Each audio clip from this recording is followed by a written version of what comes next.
Nagsimula silang maglakad papunta sa bawat isa sa kahabaan ng daan, tinanong ng malaking tao kung may katulad niya sa Chengwon. Tiwala siya sa kanyang Panginoon, na siya ang siyang mamuno sa lupang ito.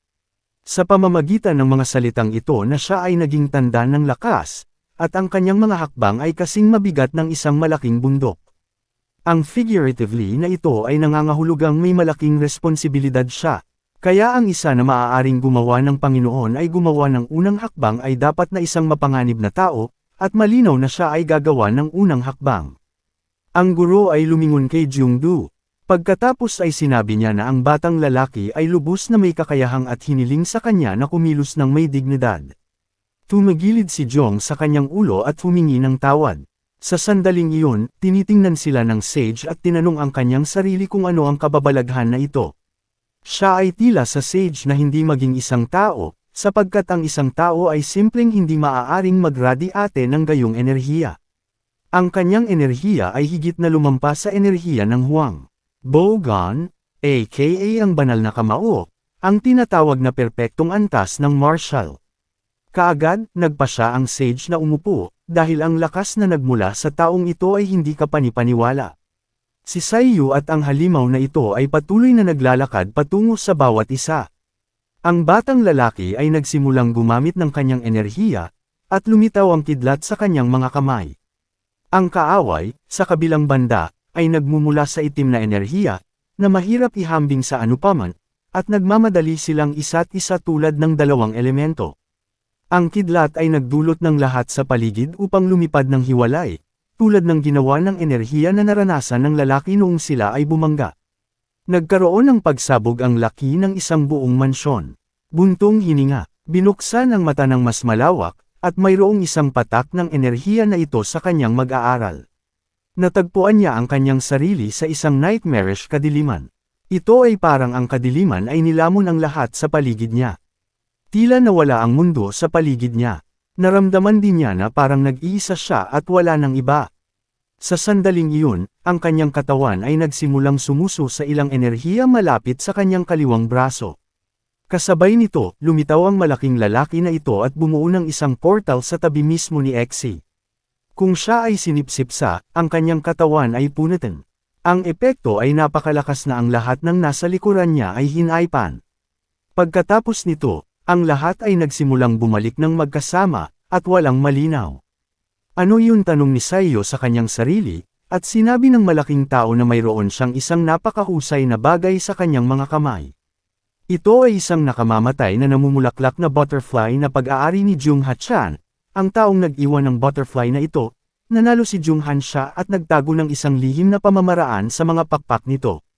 Ngunit syempre, hindi napakadaling makahanap ng isang tao na kinikilala ang maliit na mga inskripsyon sa mga pakpak nito. Ano pa, ang butterfly na ito ay mahalagang dekorasyon lamang. Kapag ipinaliwanag ito ni Store Ovi, mas maraming mga katanungan ang lumitaw, sino siya? Nakita ng sage ang kanyang mga mata at napagtanto na kung ang isang ordinaryong tao ay tumingin sa kanyang mga mata, mawawala agad ang kanyang kaluluwa. Sinimulan niyang sabihin kay Sai na siya ay naglalakbay sa paligid ng Chengwan sa loob ng 2 taon, ngunit hindi pa niya nakita ang isang taong may talento, at sinabi niya na labis siyang ikinalulungkot na walang sinuman sa lahat ng Chengwan na may talento sa kanya. Ngayon na nakilala niya si Soyo, napagtanto niya kung gaano siya naging mapagmataas, at tinanong ang batang lalaki sa kanyang pangalan. Sumagot siya, ang pangalan ko ay Dan Soyo. Mahigit 2 taon na siyang naglalakbay sa paligid ng Chengwan, at hindi pa nakilala ang isang taong may talento dati. Ngayon nakilala niya si Soyo at natanto kung gaano siya mapagmataas, ngunit iyon ay dahil ito ang kanyang unang pagkakataon sa mainland. Naririnig ito, ngumiti ang malaking lalaki. Pagkatapos ay nagsimula siyang tumawa ng malakas. Ang kanyang pagtawa ay kahit na medyo pinalaki. Habang nagsimulang magalit ang kanyang enerhiya, malakas niyang sinabi na si Kaiyo ay hindi mula sa kontinente, at idinagdag na ito ay isang magandang bagay. Kakaibang sapat, sinabi niya pagkatapos, Soyo na maaari silang maging mabuting kaibigan. Gayunpaman, hindi talaga ito pinaniwalaan ni Soyo. Ang kanyang subordinate ay dumating sa likuran niya at hinarap ang Grandmaster, na nagsasabing handa na ang kabayo.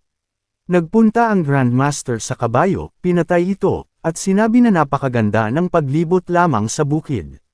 Binigyan din niya ng isang bagay ang bata.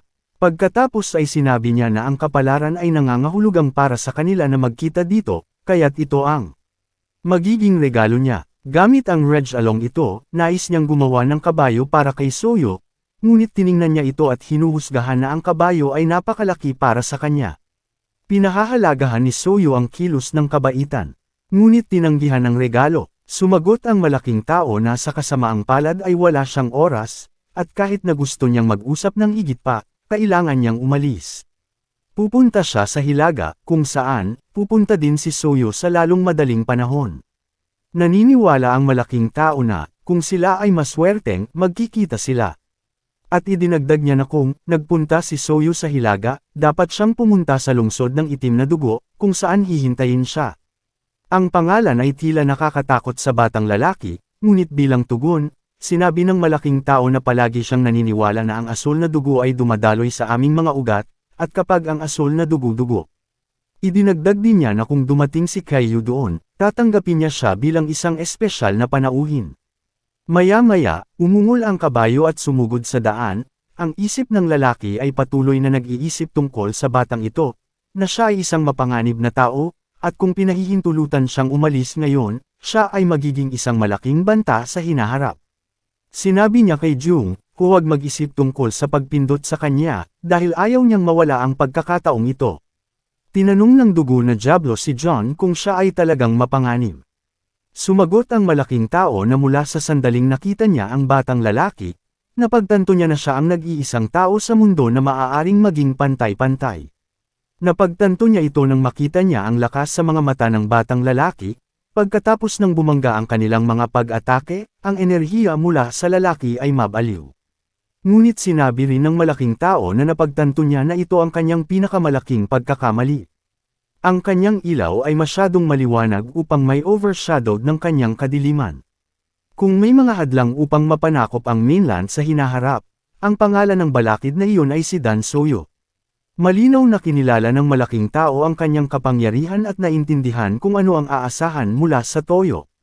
Matapos ipaliwanag ito kay Jung, lumipat ba siya? Inaasahan niya ang kanilang susunod na pagpupulong sa hinaharap. Sa oras na iyon, hindi maiisip ng sage na ang isang katulad niya ay maaaring umiiral sa mundong ito. Maging ang mga mandirigma tulad ng Three Tyrants at ang apat na magagamit na karapat dapat sa kanilang katanyagan ay hindi kasing lakas sa kanya. Patuloy na pinag-uusapan ng sage kung paano siya hindi makapaniwala na ang malaking tao na ito ay gumawa ng mahusay na Hongwuyu na mukhang malungkot. Tinanong niya ang pagtatrabaho kung okay siya, dahil hindi siya maganda. Ngunit sa sandaling iyon, tinitingnan niya ang butterfly sa kanyang kamay. Inilagay niya ang kanyang kamay, pinipiga ang butterfly dito, at naisip. Naisip niya ang katotohanan na si Guyang Dago ang unang tao na gumawa siya ng kinakabahan dahil pinagkadalubhasaan niya ang sining ng kataas-taasang artillery pangkalahatang 10 taon na ang nakalilipas, ang mga pagmumuni-muni na ito upang pumunta. Habang lumalala ang panahon, sa sandaling iyon, ang Iron Union, ang dakilang makalangit na unyon ng mga negosyante sa loob ng gusali, ay pinag-uusapan na ang mga mangangalakal na itim ay nagsimulang mangharas sa kanila. Pagkatapos ng lahat, maaari silang makaligtas sa taong ito, ngunit kung magpapatuloy ito, wala silang pagpipilian kundi magsimulang mawala ang lupa. Ang solusyon ay simple, kailangan nila ng mas maraming paraan upang manatiling nakalutang, at sulit na tingnan ang isyong ito ng mas malapit. Samantala, ang lalaki ay papunta sa binibini. Pagdating niya, hindi niya siya inaasahan. Sa sandaling iyon, tinanong niya siya kung ano ang mali. Dinala niya ang liham na ibinigay sa kanya ng kalapati at sinabi na ito ay isang mensahe mula sa sangay ng Taiwan. Pagkatapos ay ibinaba niya ang kanyang tinig at idinagdag na ito ay inuri na impormasyon. Sinimulan niyang buksan ang kaso ng kawayan, na naglalaman ng isang gamulong piraso ng papel. Kinuha niya ito at sinimulang basahin ito ng mabuti. Tinanong ang kanyang katulong kung may nangyari na masama. Ngumiti ang binibini at sinabi, Oroboni, na nangangahulugang ang nakatatandang kapatid na si Sai, si Oroboni ay nasa mainland. Hindi siya makapaghintay upang makita kung ano ang hitsura niya, ngayon din sa Iron Union. Ngunit mula sa ibang pananaw, mayroong isang talakayan tungkol sa Songyun. Ibig sabihin, na kahit nasa 3 kulay, ang kanyang mga kasanayan ay mas mababa kumpara sa impyerno na Demon Clan, hindi sa banggitin na ang kanyang lakas, kasama ang Steel Archer, ay hindi may kakaila. Tinalakay ito ng The Shining Lotus Flower. Si Namgang, na nabanggit na narinig niya na siya ay isa sa 5 mandirigma na itinuturing na malakas na intuition at isang natitirang kakayahang umangkop. Ngunit sa kanyang opinyon, ito ay simpleng pagmamalabas. Ang isang mandirigma mula sa Great Mountain, Kang Chusan, ay tumayo sa tapat niya at tinanong kung ano ang ibig niyang sabihin. Maaari niyang sabihin mula sa kanyang tono ng boses na may masamang nangyari. Pumayag siya at sinabi na ito ay tiyak na isang bagay na napakasama. Ang dalawa na pinag-uusapan niya ay ang impyerno na Demon Blade at ang Steel Archer. Pareho silang patay. Nang marinig niya ito, hindi siya makapaniwala sa una, at tinanong siya kung ano ang pinag-uusapan niya. Hindi mahirap para sa kanya na ipaliwanag. Ang Diyos ng digmaan ay ang pangalan ng taong pumatay sa kanila. Bukod dito, walang maaaring mag-alis ng katawan ng impyerno na talam ng demonyo.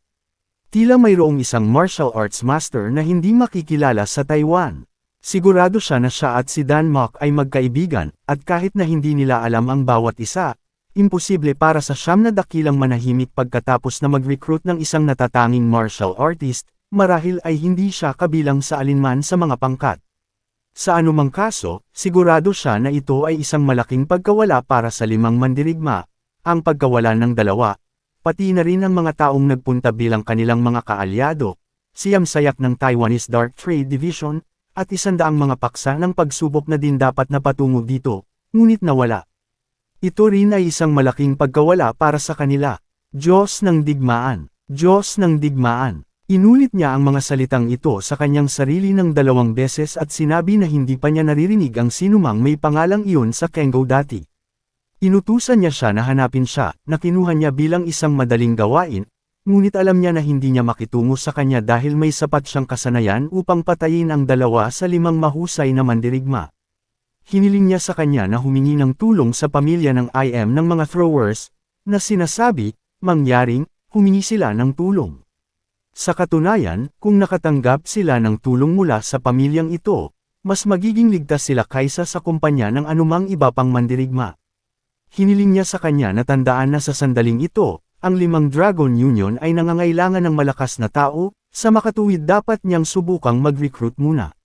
Ngunit nasa isip din niya na kung nabigo yun, kailangan nilang alisin siya. Ngunit hindi lamang na narinig niya na ang master kaya ng mga itim na namimili ay hinahabol ang isang tao na marahil ay kasangkot sa nagdaang insidente sa Taiwan, na hinuhusgahan ng kasalukuyang sitwasyon, ang Diyos ng digmaan ay malamang nakasangkot. Ang katotohanan na si Master Suyu ay kasangkot sa kanyang sarili sa kasong ito ay nangangahulugan na nakatanggap siya ng mga order mula sa mga nangungunang itim na namimili. Nangangahulugan ba ito na ang Diyos ng digmaan ay pinatay sa kanya? Hindi, sa kabaligtaran. Sila ay pinipilit na natalo at tumakas. Ngunit ang mismong katotohanan na si Master Suyu ay kumilos sa kanyang sarili ay nagpapahiwatig ng isang tiyak na salpok sa likod nito. Sinabi sa kanya ni Kang na mayroon siyang kahilingan para sa kanya. Narinig niya ang tungkol sa pagbabalik ng Northwind Virtue mula sa Lion Union kagabi. Naniniwala siya na ang lahat ng mga bagay na ito ay konektado sa kung ano ang ginagawa ng Diyos ng digmaan sa lalawigan ng Liaoning. Ang pamilyang Mojoy Derek at ang Diyos ng digmaan, mangyaring alamin ang lahat. Tiyak na makakakita siya ng isang bagay tungkol sa Diyos ng digmaan, at posible na lahat ito ay nauugnay sa isang tiyak na bagay. Siyempre, ito ay isang lihim na kasunduan sa pagitan ng Holy Feast at Moyon Dokyan. Napagtanto niya na namatay si Mundon, at walang sinuman ngunit alam ni Huangbo ang tungkol dito. Bukod dito, matapos na pinatay si Moyong Dokyan, mayroong isang item na ang banal na kamao ay dumaan sa isang maliit na bureau ng seguridad, anuman ang maaaring mangyari, kung maaari itong makagambala sa mga aksyon ng pamilyang Namgang, nakilala niya na kailangan niyang alisin ito sa lahat ng mga gastos, at iyon ang dahilan kung bakit siya ninakaw ito. Ngayon, nagpasya si Kang na pumunta sa Hanam at matugunan ng pamilyang bakal na thrower. Hiniling niya sa kanya na subukan ang kanyang makakaya, at ipinakita niya na ang mga alingaw-ngaw tungkol sa kanyang mga natitirang kakayahan ay totoo. Tila kung siya ay maganap sa lugar ng Patriarch, ang pamilyang Namgang ay darating sa unahan.